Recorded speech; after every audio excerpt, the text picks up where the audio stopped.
உடுமலையில விசாரணைக்காக கூட்டிட்டு போன பழங்குடி சமூகத்தை சேர்ந்தவர் வனசருகர் அலுவலகத்து கழிவறையில தூக்கிட்டு இருந்ததா சொல்லப்படுது.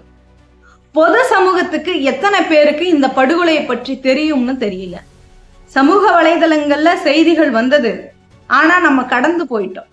அப்படி கடந்து போன நமக்கு இந்த செய்திகளை நினைவுபடுத்தி நீதிக்கான உங்களுடைய ஒவ்வொருவருடைய கண்டனங்களை முன்வைக்கணும்னு சொல்லி இந்த செய்தியை உங்களோட பகிர்ந்து இருக்கிறேன். என்ன நடந்ததுன்னு விரிவா பார்ப்போம் வாங்க. திருப்பூர் மாவட்டம் மேற்கு தொடர்ச்சி மலைப்பகுதியில இருக்கக்கூடிய மேல் குருமலை அப்படிங்கிற பழங்குடியின கிராமத்தை சேர்ந்தவர் தான் மாரிமுத்து. இவருக்கு கிட்டத்தட்ட ஒரு 45 வயது உடையவர். அவர் முதுவர் பழங்குடியின சமூகத்தை சேர்ந்த மாரிமுத்து கேரள மாநிலம் மூணாறு பக்கத்துல இருக்கக்கூடிய சூரியநெல்லி அப்படிங்கிற கிராமத்துல வாழ்ந்துட்டு வந்தாரு. அவர் மேல ஒரு வழக்கு இருக்கு. அந்த வழக்கு 2017 நவம்பர் 25 அன்னைக்கு கஞ்சா செடி பயிரிட்டதா சொல்லி வனத்துறையினர் அவரை கைது செய்திருக்கிறாங்க. கடந்த 8 வருஷமா இந்த வழக்குல அவர் நடந்திருக்கு. அந்த வழக்குல மாரிமுத்து உள்ளிட்ட குற்றம் சாட்டப்பட்ட 6 பேரையும் கடந்த ஜூலை 29 போன மாசம் 29ஆம் தேதி அன்னைக்கு விடுதலை செய்தது உடுமலைப்பேட்டை நீதிமன்றம். இந்த நிலையில ஜூலை 30 2025 அன்னைக்கு, அதாவது கஞ்சா செடி பயிரிட்டதா 2017 போடப்பட்ட வழக்குல இருந்து விடுதலைன்னு நீதிமன்றம் தீர்ப்பு கொடுத்ததுல, அதுக்கு அடுத்த நாளே மாரிமுத்து என்ன பண்றாங்கன்னா சிறுத்தப்பல் கடத்தியதா சொல்லி விசாரணைக்கு கூட்டிட்டு போயிருக்கிறாங்க தமிழக வனத்துறையினர். இதுலதான் ட்விஸ்ட் இருக்கு. விசாரணைக்கு கூட்டிட்டு போன மாரிமுத்து உடுமலைப்பேட்டை வனசரகர் அலுவலகத்துல வச்சு மாரிமுத்து கிட்ட விசாரணை செய்திருக்கிறாங்க. அதன் பிறகு அங்க இருந்த கழிவறையில மாரிமுத்து மர்மமான முறையில உயிரிழந்திருக்கிறார். மாரிமுத்து இறந்தத தூக்கிட்டு தற்கொலை செய்துக்கிட்டாருன்னு வனத்துறையினர் சொல்றாங்க. தூக்கிட்டு தற்கொலை செய்தவரோட போட்டோவை இந்த வீடியோவில் நான் போடுறேன் பாருங்க. இந்த போட்டோக்களை பார்க்கும்பொழுது தூக்கிட்டு தற்கொலை பண்ண மாதிரியா தெரியுது? வனத்துறையினர் சித்திரவதை செய்து மாரிமுத்துவை கொலை செய்துட்டு தற்கொலைன்னு நாடகம் ஆடுறாங்கன்னு இந்த போட்டோஸை பார்க்குற யாரா இருந்தாலும் சொல்லுவாங்க.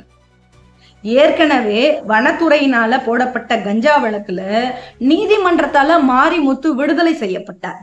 அந்த ஆத்திரத்துல இருந்த வனத்துறையினர் அவரை சின்னாறு வனசோதனை சாவடி உடுமலைப்பேட்டை வனசருகர் அலுவலகத்துல வச்சு கடுமையா தாக்கியிருக்கிறாங்க. அவரை சித்திரவதை செய்திருக்காங்க. இதனால காயமடைஞ்ச அந்த மாரிமுத்துங்கிறவரு ஜூலை 31 2 நாள் கேப்ல அன்னைக்கு இறந்து போகிறாரு. அன்னைக்கு காலையில இந்த கொலையை மூடி மறைக்கணும் அப்படிங்கிறதுக்காக அவர் கழிவறைக்கு போனதாகவும் அப்ப அங்க இருக்கக்கூடிய கம்பியில வேட்டியால தூக்கிட்டு தற்கொலை செய்துக்கிட்டாருன்னு வனத்துறையினர் சொல்றாங்க. 5.5 அடி இருக்கக்கூடிய ஷவர்ல வேட்டியை கட்டி மாரிமுத்து தூக்கிட்டு தற்கொலை செய்துக்கிட்டாருன்னு சொல்றது நம்மளால ஏத்துக்க முடியுதா? வனத்துறையினர் சொல்லக்கூடிய இந்த செய்தி நம்மளால ஏத்துக்க முடியுதா?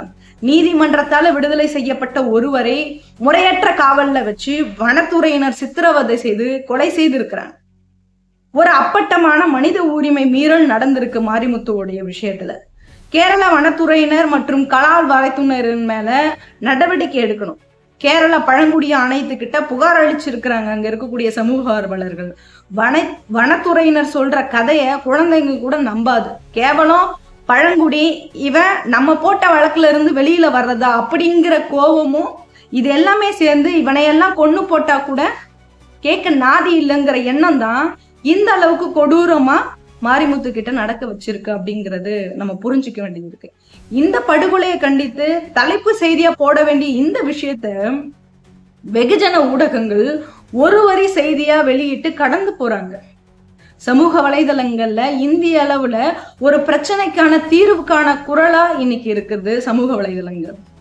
இந்த பிரச்சனையினுடைய முக்கியத்துவம் என்னன்னு நாம புரிஞ்சுக்கிட்டோம் அப்படின்னா இந்த படுகொலை செய்யப்பட்ட மாரிமுத்துவுக்கும் குரல் கொடுப்பாங்க அப்படின்னு நான் நம்புறேன். மாரிமுத்துவோட குடும்பம் என்ன செய்தாங்க? அவங்களுக்கு உரிய நீதி கிடைக்க வேண்டாமா? மாரிமுத்துவினுடைய படுகொலைக்கான தீர்வை நோக்கி நம்ம ஒவ்வொருத்தரும் பயணப்பட வேண்டாமா? மாரிமுத்து போன்ற எத்தனையோ பேருடைய கொடூர காவல் மரணங்களுக்கு எப்பதான் முற்றுப்புள்ளி வைக்க போகிறது இந்த அரசாங்கங்கள்னு பொறுத்திருந்துப்பா.